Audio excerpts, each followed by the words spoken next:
If this is your first time, I'm Ben, I'm one of the pastors here. I'm so glad you're here. We've been going through Colossians for several months, and we have 2 weeks left. So you're jumping in at the tail end. And so if you want to go back and get kind of the theological foundation, go for it, because we've got 2 left. And these last 2 sermons before we get into Advent and Christmas, which is going to be so awesome, these last 2 sermons are really Paul's final instructions from his letter. These are really important final instructions as well, because they show us essentially what we're supposed to do with everything that we've been studying for the last several months. And everything that Paul has written is kind of culminating with these final instructions of, if you really believe this, if this is true, this is what you're supposed to do now. And he's written a ton of things. This letter is really short, but it is jam-packed with so much deep theology, so much rich philosophy and doctrine and deep intellectual ideas, and all of it comes together and it centers on the supremacy of Christ, the sufficiency of Christ, the preeminence of Christ, which is why we've called the series Above All. Everything that we've studied points back to Jesus. And I think that the temptation with a letter like this is to focus so much on theology and to focus so much on philosophy that we never take the theology to its intended outcome, which is to put it into practice.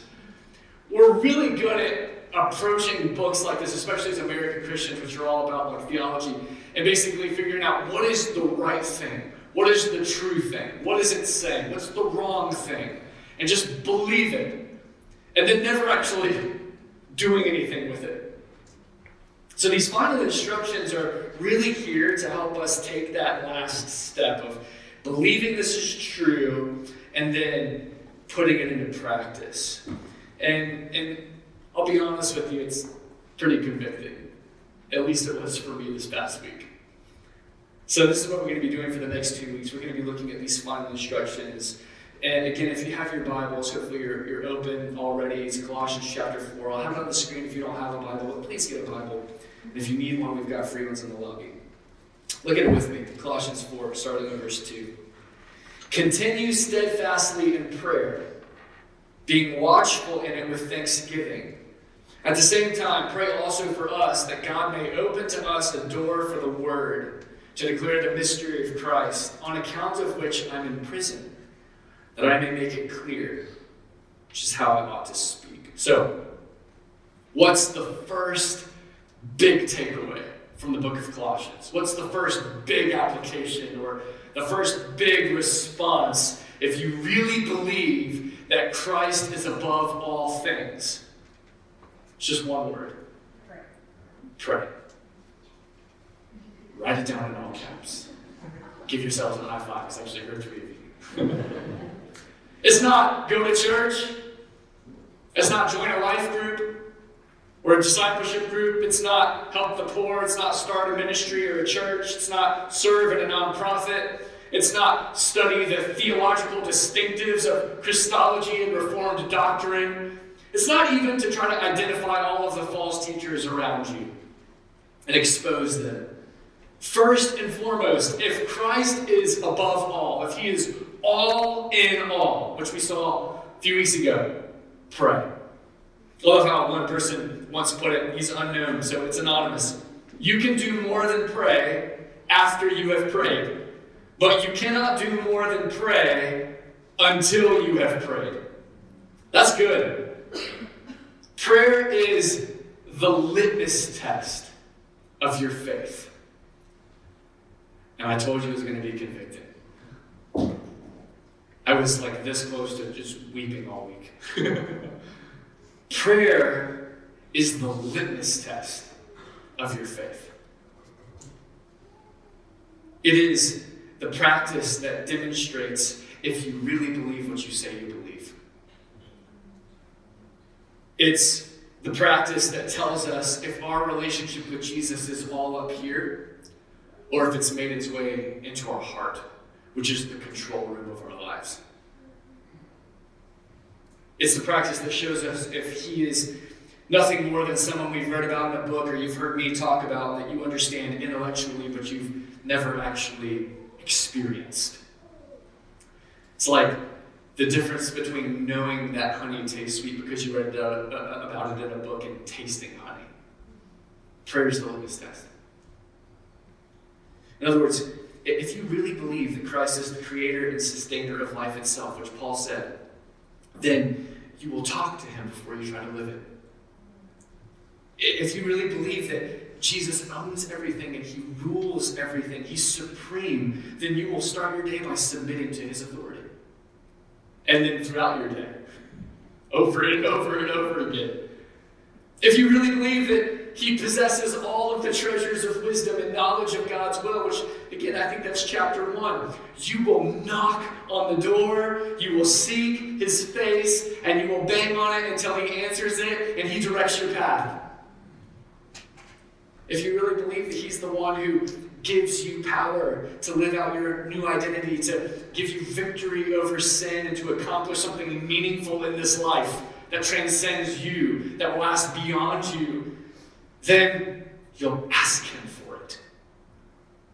Prayer is the litmus test of our faith. Isn't it funny how we say we believe that nothing happens without the Spirit, but then we act as if we can do it on our own? It's cognitive dissonance. Can I tell you something right now? I'm going to tell you. Thank you, Deontay. I missed you, man. Welcome back. The church in America is failing today. And I know I talk about this a lot. I know it seems like I'm a Debbie Downer. It's just reality, okay? It's failing today because Christ is not all in all. And I know Christ is not all in all because prayer is almost entirely absent. A few years ago, I was talking to my friend Moses. It's not his real name, it's his American name. He's from Korea. Y'all choose American names when they come over here. It's kind of cool. They choose like the cool Bible names. So my friend's name is Moses. And he was a part of our church when he was studying at Gordon Conwell. He's now a pastor in a different city. But when he was here a few years ago, I asked him, I was like, Moses, tell me about the church in South Korea. I want to hear about it. And what's the difference between the church there and the church here? And he started telling me about his church in South Korea. Listen to this. They get together every single morning at 5 and pray. Then, multiple nights a week, they get together and pray and worship. Even on Sunday mornings when they're having their normal worship gathering, they get up at 5 a.m. and they pray. He's telling me about all of this. I'm like, man, this is wild. And he's like, prayer's our lifeblood, Ben. It is the essential driving force behind everything that we do. And I was like, man, that's incredible. Well, speaking to our church, what do you see about our church? Like, what insight can you give the American church and Life Church specifically? And the first thing he said, without hesitation, without batting an eye, is, you don't pray enough. You don't pray enough. Cut me. Still cuts me. Leonard Ravenhill is one of my heroes of the faith. He's not alive now. If you've never heard of Leonard Ravenhill, go YouTube Leonard Ravenhill. What a legend. He has a book called Why Revival Tarries. Just even that word tarry shows you what a legend he is. Like, who uses that word? Listen to what he said about the American church and our predicament. He said, poverty-stricken as the church is today in many things, she is most stricken here in the place of prayer. We have many organizers, but few agonizers. Many players and payers, but few prayers. Many singers, few clingers. Lots of pastors, but few wrestlers. Many fears, few tears. Much fashion, little passion.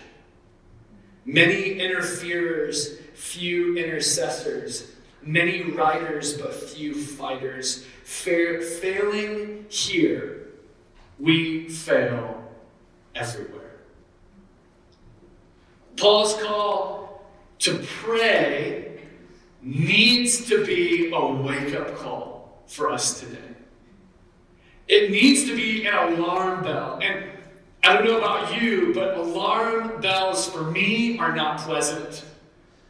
They wake me up out of a deep slumber and a pleasant dream and a cozy pillow and a nice blanket where everything is fine. It's la la land. And then all of a sudden there's an alarm bell and I'm back in reality. The American church needs to be thrust into reality. That if we fail in prayer, we fail in everything. You can do more than pray after you have prayed. But you cannot do more than pray until you've prayed. So for the rest of our time together today, I want to show you what this kind of prayer looks like that flows out of a genuine belief that Christ is preeminent. That Christ is supreme, that he is sufficient. The kind of prayer that demonstrates what place he actually has in our lives. There are three main characteristics laid out for us in this text that I want to show you. First, prayer that demonstrates the preeminence of Christ is persistent. Look back at verse 2. Paul says, continue steadfastly in prayer. Persistence. And in Luke 18, Jesus tells this crazy parable about prayer. It basically says there's a widow who really wants something, and she gets her way from a godless, uncaring judge by nagging him incessantly. And then Jesus says, that's what prayer's like. Just keep banging on the door. Nagging incessantly. Don't give up. It's stubborn. It's consistent. It's even obstinate. Keep going to God in prayer. Paul described it in 1 Thessalonians 5:17. Pray without ceasing. Never stop. Keep it going. If Christ is all in all, and he is preeminent in your life, then this is what you're going to see. Persistent, ongoing, constant conversation with him. About 40 years ago, Billy Graham was scheduled to be interviewed on the Today Show. So this is just a few years before I was born, and the studio had set up a private room for Reverend Graham to come into before the show, before his interview, so that he could pray and be with God, and then he could go out and do the interview and all of that. And so Graham arrives at NBC, and his assistant's with him, and the producer comes up to the assistant. He's like, hey, we set aside a private room so that Mr. Graham can pray. And the assistant's like, he's not going to be needing that room. And the producer was taken back, and he was shocked, and he's like, what? How's he going to need the room? Doesn't he want to pray before the interview? And the assistant responded, and I quote, Mr. Graham started praying when he got up this morning. He prayed while eating breakfast. He prayed on the way over in the car, and he'll be praying all the way through the interview. That's what it looks like to pray persistently. It's just an ongoing conversation with God. Now maybe you're thinking, how in the world is that even possible? What does that look like? How can you be in constant verbal dialogue with God no matter what you're doing? I mean, let's be honest, we have places for people like that, and they're locked from the outside. You can't just be walking around the street talking to yourself, right? This is weird. You can't carry on unbroken verbal communication with God and still have relationships with other people and do a good job at your work and be present no matter what's in front of you or who's in front of you. This is where I think it's really important for us to understand this distinction of prayer that I think a lot of American Christians just don't get. Maybe we haven't been taught it, probably. See, prayer isn't just about the action of our mouths. Prayer is about the posture of our hearts. And so, it's not just about speaking things. It's about submitting. Prayer isn't just about appealing. It's about adoring. Prayer isn't just about requesting. It's about resting. Yes, it's something we do with our mouths, but also it's something we do with our hearts. I love how the medieval monk, Brother Lawrence, described it in his classic work, The Practice of the Presence of God. He put it this way: the time of business does not differ with me from the time of prayer. And in the noise and clatter of my kitchen, while several persons are at the same time calling for different things, I possess God in as great tranquility as if I were on my knees. Or look at how the Quaker Thomas Kelly put it. Notice I have to go to monks and Quakers because they got it and we don't. There's a way of ordering our mental life on more than one level at once. On one level, we can be thinking, discussing, seeing, calculating, meeting all the demands of external affairs, but deep within, behind the scenes, at a profounder level, we may also be in prayer and adoration, song and worship, and a gentle receptiveness to divine breathings. That's what it means to pray without ceasing. You're not going around talking all the time, even though sometimes it might be that. You're resting, worshiping, enjoying in your heart. Continuing steadfastly in prayer is definitely about going to God with requests, as we'll see in a minute. But on an even deeper level than that, it's about recognizing that Jesus is always with you, that his Spirit is always inside of you, that he is good and he loves you, so you rest in that, and that he is God and he wants to lead you, and so you submit to that. That's what it means to pray continually, steadfastly. If he is preeminent in your life, then your days will be saturated with speaking and submitting. Your days will be saturated with appealing and adoring, with requesting and resting. And that's the first thing we need to see. And I hesitate to even ask, how are we doing so far? Second, prayer that demonstrates the preeminence of Christ is expectant. And this is where, to me, it gets really fun. Verse 2, being watchful with thanksgiving. That's what our prayer is supposed to be like, watchful with thanksgiving. Like a night watchman who stays awake while everyone else sleeps, so that he can keep his eye out on the darkness, looking for enemies, looking for threats to protect the ones that he loves.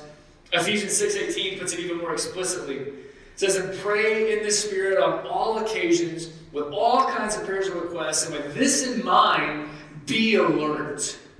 Always keeping on praying for all the saints. In other words, be watchful in prayer means that we are supposed to be looking out for each other. We're supposed to be alert in the darkness. Like, what are the enemies? What are the traps? What's coming our way? And lifting each other up so that we don't fall. 1 Samuel 12:23 puts it this way. Samuel says, far be it from me that I should sin against the Lord by failing to pray for you. Wow.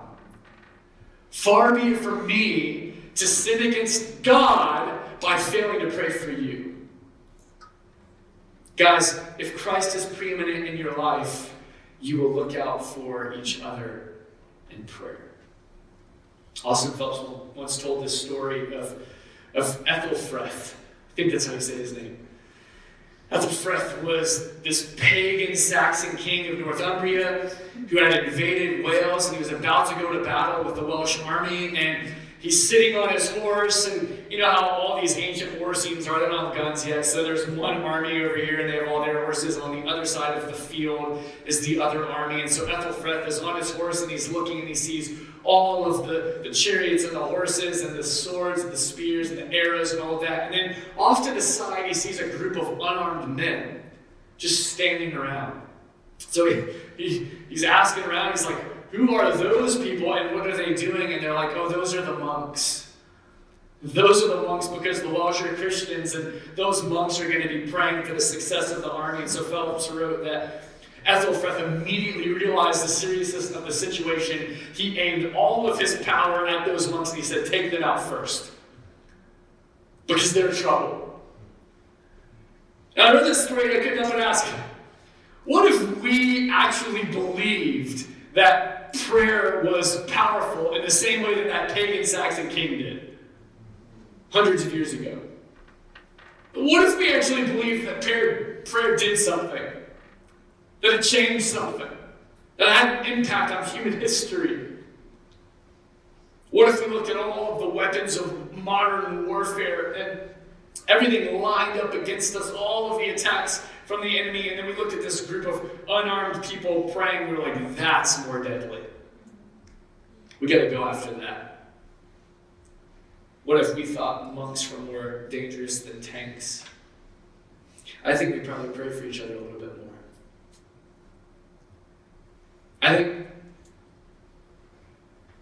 I think we'd spend less time fighting on social media, trying to push back the darkness on social media, and spend a little more time fighting on our knees. And let me just give you a word of advice. You have never won anyone with an argument on social media. Ever. Doesn't matter how good your argument is. It's not the platform. It's useless.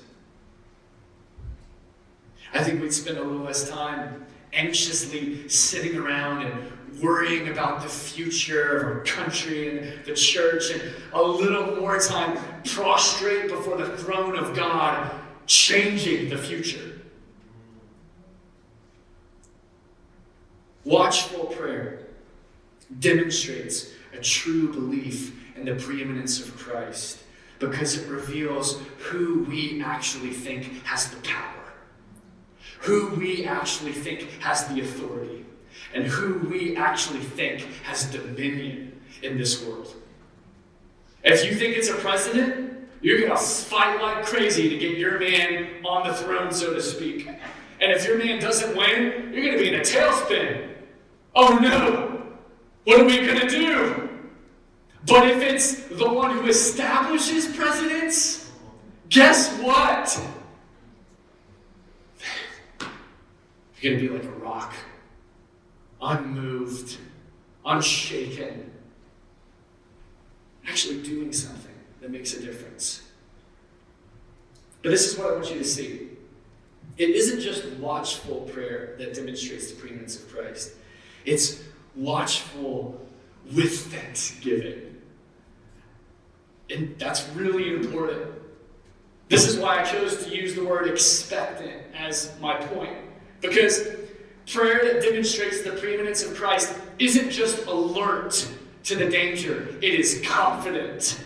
It's already convinced that God is going to hear your prayer and do something about it. It's expectant, watchful with thanksgiving.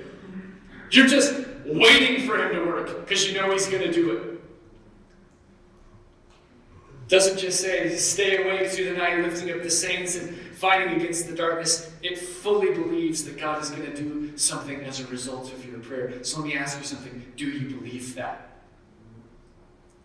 I hope so. We watch with thanksgiving because he hears our prayers and he always responds.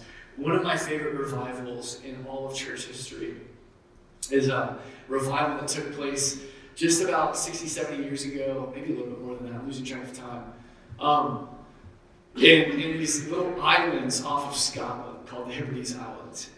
And it's one of my favorite revivals because it was birthed by this kind of watchful, thankful, and expectant prayer. And I'm going to give you a nutshell of what happened on these islands. And hopefully it encourages you and inspires you. So it's 1949. And these two sisters get together. One of them is blind, 84, 82 years old. They're widows. They can't even get out of their cottage to go to church, and so they just decide to turn their cottage into their church. And they just commit to pray. They were so burdened by the state of the church, by the state of their country, they just started praying that Christ would move, that he would send an awakening. They spent so many hours in prayer. They would literally pray from 10 p.m. to about 3 or 4 a.m. every single night. Eventually, their intercession intensified. Some of the pastors and some of the deacons heard about their prayer, and they joined these two sisters every Tuesday, every Friday, and they began to pray this promise from Isaiah, and I have this on the screen too. Isaiah 44:3. For I will pour water upon him that is thirsty, and floods upon the dry ground. I will pour my spirit upon thy seed, and my blessing upon thy offspring. And so these two elderly sisters and these pastors and deacons started praying this every Tuesday and every Friday, convinced that God was going to send a revival. During one of the prayer sessions, God showed Peggy and Christine that this random Scottish preacher named Duncan Campbell was going to come visit them, and that he would be used to carry out a revival in the land. And so they just started waiting for Duncan. I guess Duncan's showing up. Eventually, I don't have time to even explain how Duncan ended up in Scotland, but eventually Duncan ended up in Scotland. He thought he was there for a 2-week evangelistic missions trip, Shows up for 2 weeks, he's handing out tracts, he's speaking at open air meetings, he's going door to door, he's just sharing the gospel with anyone and everyone who would listen to him. Thought it was going to be 2 weeks, it ended up lasting 2 years. At his first open air meeting, nothing major happened. One of those deacons that had been praying in the cottage for so long walked up to him and he said, "Don't worry, it's coming. We've been praying." He said, "Don't be discouraged. I already hear the rumbling of heaven's chariot wheels. We will have another night of prayer, and then we'll see what God is going to do." And so about 30 people gathered at Christine and Peggy's cottage again for a night of prayer. At about 3 o'clock in the morning, God swept in, and about a dozen of those 30 people were laid prostrate on the floor. As they left the cottage that morning, on their way home, they found men and women seeking God on the streets. No one was sleeping. 3 men were found lying by the roadside, crying for God to have mercy on them. The whole island was shaken. The next night, buses came from the 4 corners of this little island, crowded this little church. 7 men were being driven to the meeting in a butcher's truck when suddenly the Spirit of God fell upon them in great conviction, and every single one of them were converted before they even got to the church.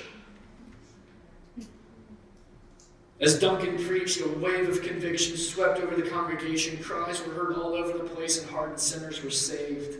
Just as the meeting was closing, someone hurried up to the preacher and said, "Come with me. There's a crowd of people outside the police station. They're weeping and in an awful distress. We don't know what's wrong with them, but they're calling for someone to come and pray with them." And so Duncan and the church ran to the police station. Later on, he reflected on this event by writing, "I saw a sight that night I never thought was possible. Something I will never forget.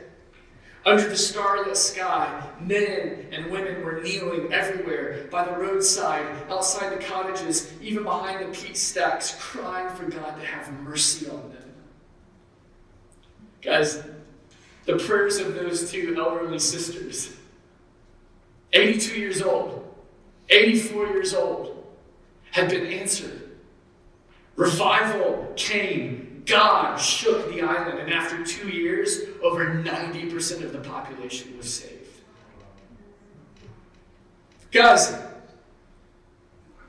those 2 women and the men who joined those 2 women are the epitome of what Paul is saying you and I should be. Watchful with thanksgiving, desperate to see God move, and confident that he actually will. Do you believe that he can do that here?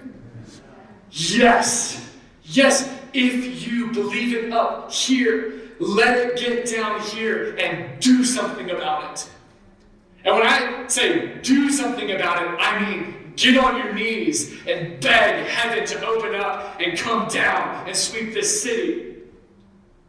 This kind of prayer demonstrates whether or not Christ is supreme, if he's sufficient, if he's preeminent in our lives. Finally, prayer that demonstrates the preeminence of Christ is missional.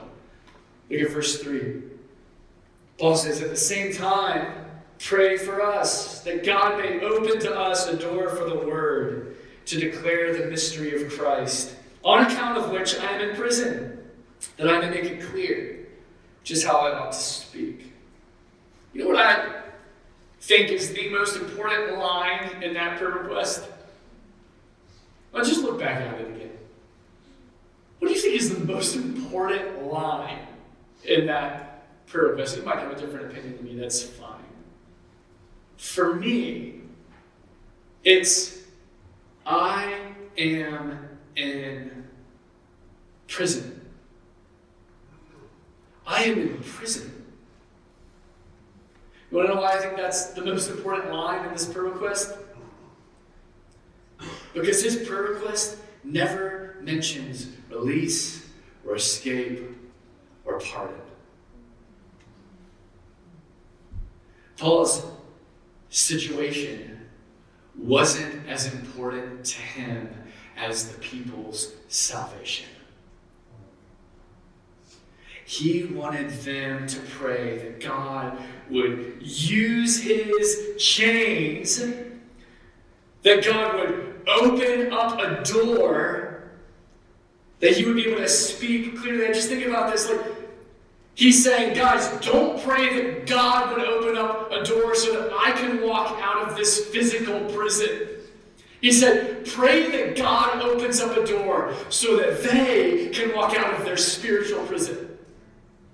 Can you imagine praying this prayer?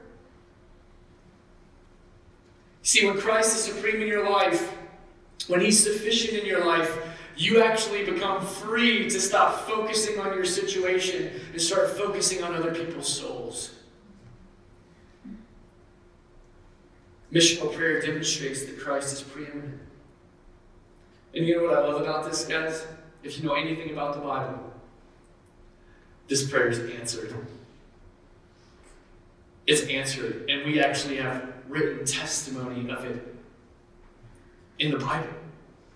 You see, around the same time that he's writing this letter, he wrote another letter to the church at Philippi. Same prison, same circumstance, different letter, different church. And look at what he says in that letter, Philippians 1:12. I want you to know, brothers, that what has happened to me has really served to advance the gospel, so that it has become known throughout the whole imperial guard and to all the rest that my imprisonment is for Christ. And most of the brothers, having become confident in the Lord by my imprisonment, are much more bold to speak the word without fear. God opened the door. He's literally chained to a guard 24/7, and the guards are rotating constantly for 2 years. Paul prays, God, open up a door for me to be clear, to be able to speak the gospel so that these people can get saved. And after 2 years, the entire imperial guard, which is over 1,000 people, heard the gospel. Prayer answered. God allowed Paul to be thrown into a temporary prison so that the people who were guarding him could be released from their permanent prison. This is really important.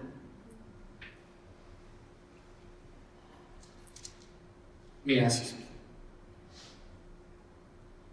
What is it that you pray about more than anything else?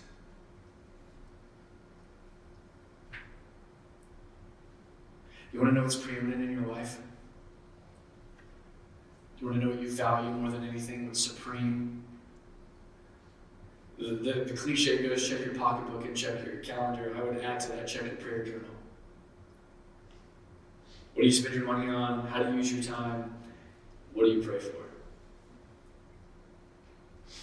You see, guys, you can be persistent, and steadfast, and watchful, and thankful, and expectant. You can pray from 10 p.m. to 4 a.m. every single night, fully confident that God is going to move. But prayer that demonstrates the preeminence of Christ isn't just about zeal. It isn't just about passion. It isn't just about consistency. And it isn't just about faith. It is about the content and the goal of your prayer.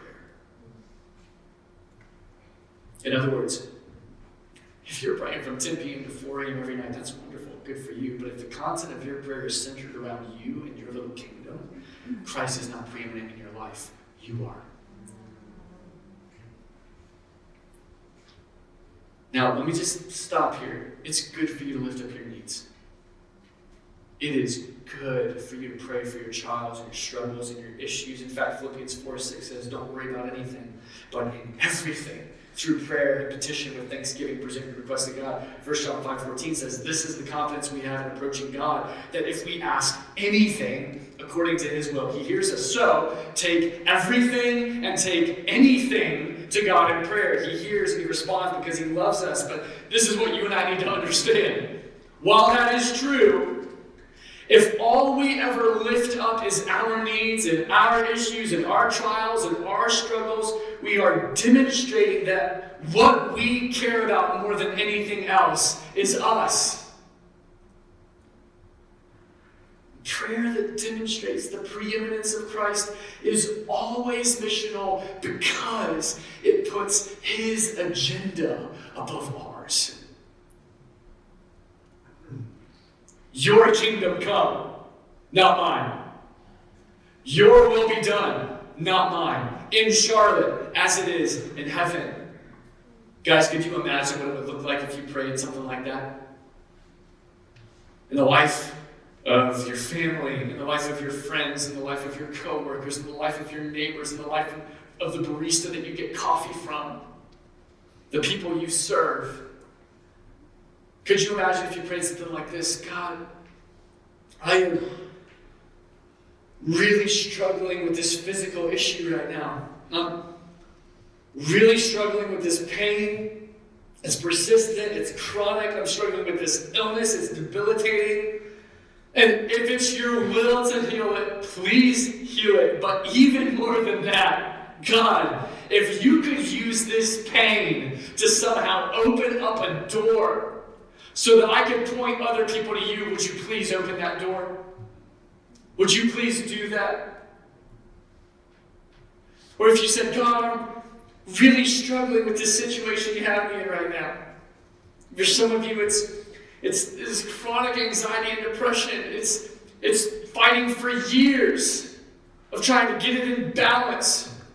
For some of you, it's just the situation at work. For some of you, it's relational. You're like, I feel like this is a prison.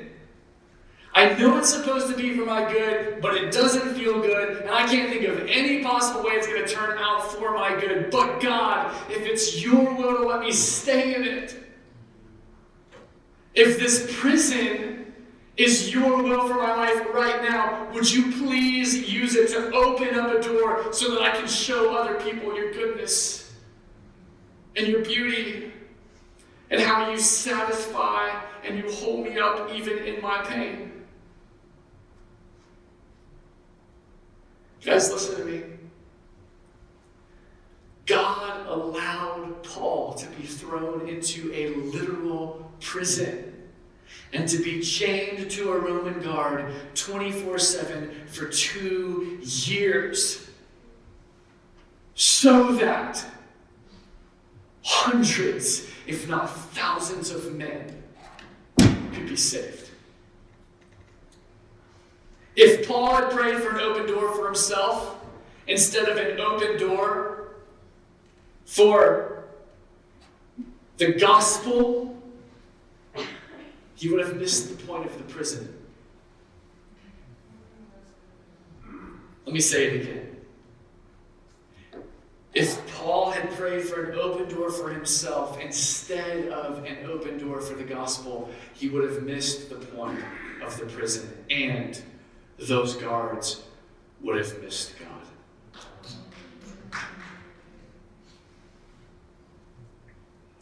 Guys,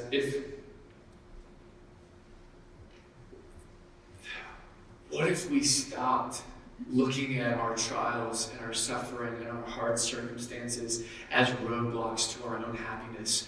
And what if we started seeing them as open doors to our friends and our families and our coworkers and our neighbors' salvation? What if we could see life like that? When Christ is preeminent in our lives, when he satisfies the longings of our souls, when he fills our hearts with his joy and his peace and his purpose and his love, and we can honestly say Jesus plus nothing equals everything, when we can say with Paul, to live is Christ and to die is gain. When he sets us free from ourselves, then we can actually pray for those around us. Most importantly, we can pray for their ultimate need, that they would be saved, that they would experience and enjoy him forever. If you want to know if the book of Colossians has made its way from your head to your heart, if you want to know if you've got more than just an intellectual assent of Jesus, guys, check your prayer life. Is it persistent? Is it expectant? Is it missional? It is the true litmus test of your faith. Can I tell you something that's really incredible, though? You know who had the greatest prayer life of all time? Jesus. Yeah. You know, when he walked planet Earth for 33 years, you know he did it as a human man. Do you know that every single morning he'd wake up before the sun, his disciples would be looking for him, they couldn't find him, you know where he was? He was talking to his dad, asking him for help, asking him for strength, persistently banging on the door. I need you today. I know Satan's coming after me. I know the temptation's going to be almost unbearable. In fact, if you don't show up, if you don't give me your strength, I'm not going to do it. I need you. Persistently. It was expected too. He expected his Father to answer the prayer. He expected the Spirit to empower him and to give him the strength that he needed, and he walked in that confidence. And do you know who it was focused on? His needs? His comfort? His happiness? Yours. And the pinnacle of his prayer life was Gethsemane. We talk about it all the time, but we should talk about it even more. He's falling on his face and he's sweating blood because he's so anxious about what's coming. And he's thinking about his happiness and he's thinking about his safety. And he says, Father, if there's any other way, take the cup from me. If there's any other prison, if there's any other circumstance, if there's any other situation, whatever it is, Father, take it away from me. But not my will be done, but your will be done. And then he was faithful. For the joy that was set before him, he endured the cross so that you could be rescued and you could be saved and you could be brought into relationship with the Father and an eternity of joy in his presence. The reason that this kind of prayer demonstrates that Christ is preeminent in our lives is because this is the kind of prayer that he demonstrated when he walked the earth. And we're following in his footsteps. I read a testimony this past week of an author and speaker named John Dixon, and I'll close with this. John was born and raised in Australia. Back then, public schools had this program where volunteers could come in and teach Bible to high schoolers. And so John had this ordinary middle-aged woman named Glenda coming in and teaching the Bible. And every Friday, Glenda would have people over to her house for lunch. She'd make them food. She was a great cook. And then she would let them have an honest discussion and ask questions about Jesus.